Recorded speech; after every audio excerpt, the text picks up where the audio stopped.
me say that there is a immunity clause in the Constitution that is only applicable to the president, to the vice president, to the governors, and the deputy. There is no other person under the Constitution of Federal Republic of Nigeria that enjoys any legal immunity against other civil proceedings or prosecution while in office. I see that the specific persons I've just mentioned them. Now, with regards to disobedience to court orders, that's a different ballgame entirely. We have officials in Nigeria that do not respect court orders. They don't even obey rule of law. They tend to pretend or put themselves as superior to the Nigerian law. And that's why when orders of the court are made, they disobey them in a flagrant manner. But I love what the courts are doing recently and presently. What they do now is that if you disobey the court order, they go ahead and then commit you to prison. Now we have issue of enforcement of such orders, but the point is that if somebody has been pronounced guilty of an act that is criminal in nature, you begin to bear that name as convict, because you don't send any person to prison unless the person is criminally liable.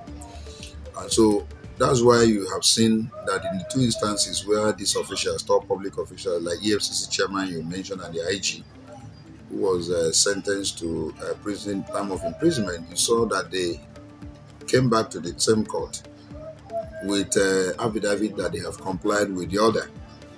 So the court now will subsequently set aside those orders. So in two of the matters you mentioned, the orders were set aside. Why?